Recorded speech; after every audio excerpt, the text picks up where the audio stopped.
So I wanted to talk about this book, The Remembered Soldier by Anjet Daanje.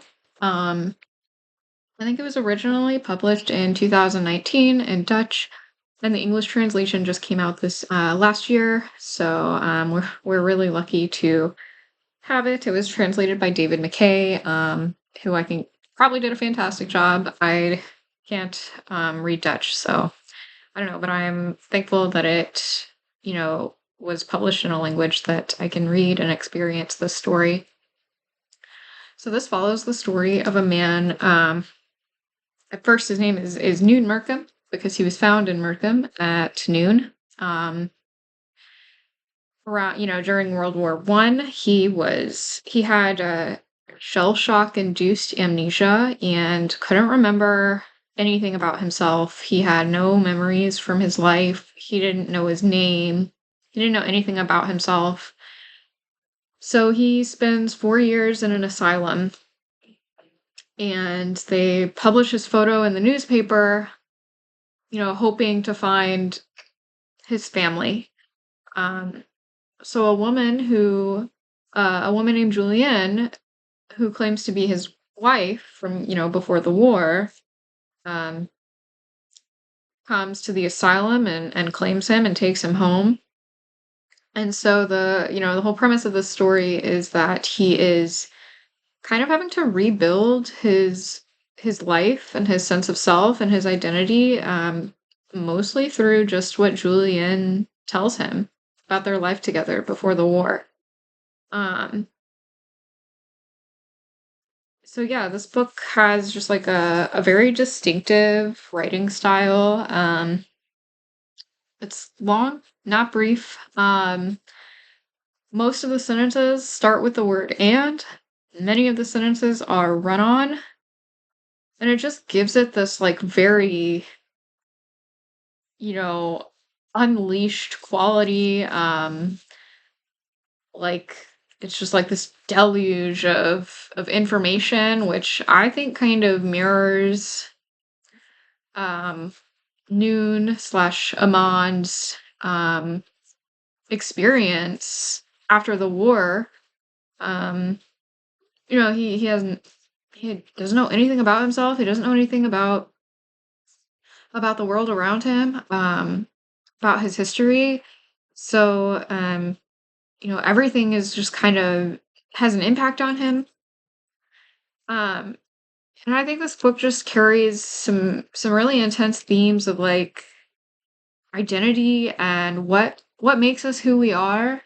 Um, he's in a position where he has to basically negotiate an identity for himself. Most of us get to go through life like building our identities over time. And this we kind of take for granted because what would happen if, tomorrow we forgot everything and we didn't know who we were?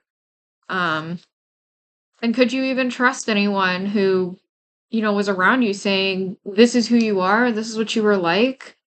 Um like there's one part in the book where there's a bunch of leaks in their roof, and Ahmad wants to go fix them, and Julian is trying to convince him not to because he's too clumsy for that, and she's worried, and I think she's also scared that he'll fall and she'll lose him in this stupid way right after getting him back, after 8 years not seeing him because of the war.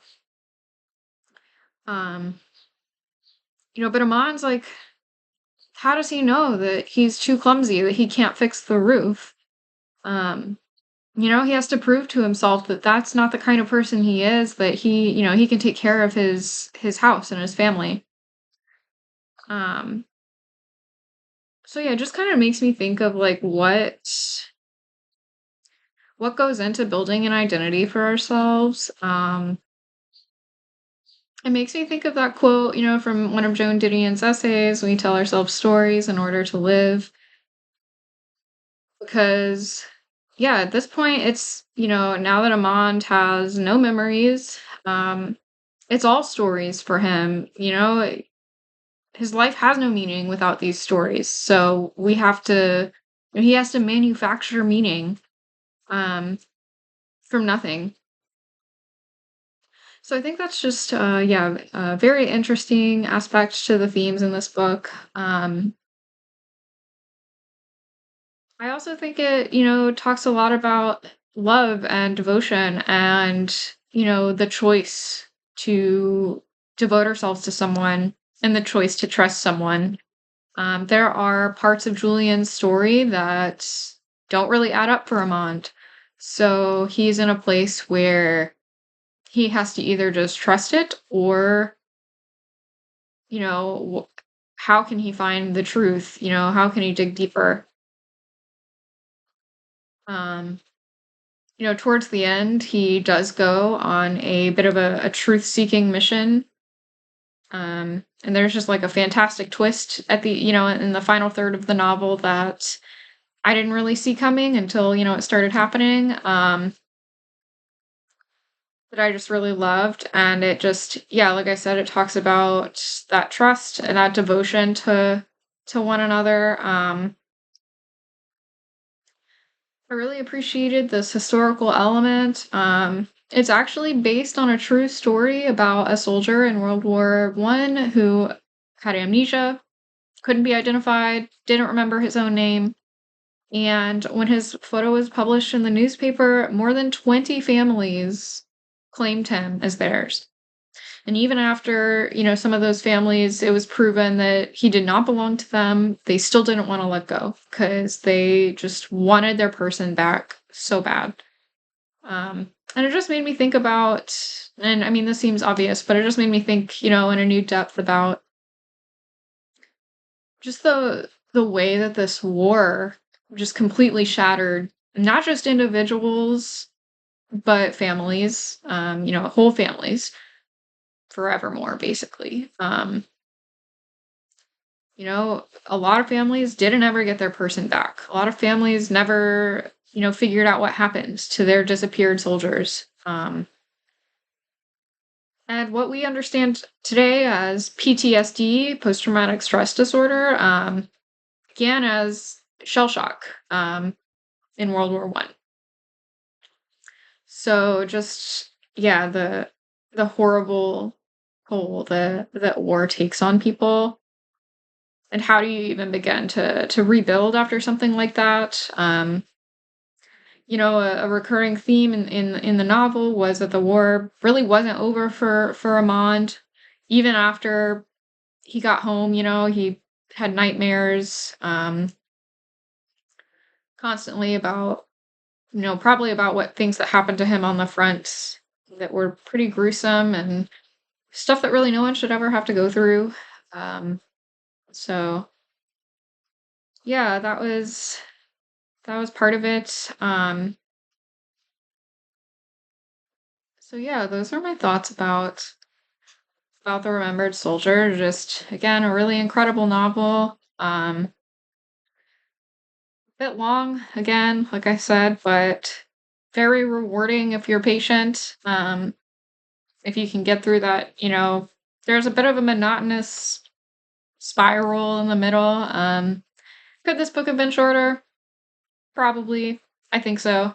There were some parts where I was kind of like, I get it. We can move on. But again, I still think it served to emphasize, those monotonous, day to day experiences of married life, or just, life with someone you love in general. It doesn't have to be marriage, but, life with someone you're devoted to, those, mundane day to day things that we take for granted that are part of, make up a large part of like our identity and, what's important to us.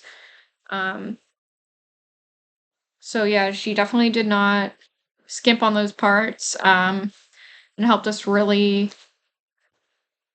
get behind Julian and Amon's relationship, and their devotion to each other and their love for each other. It was hard for Amon at first for a long time, but he really made the choice to devote himself to Julian and to being a husband to Julian.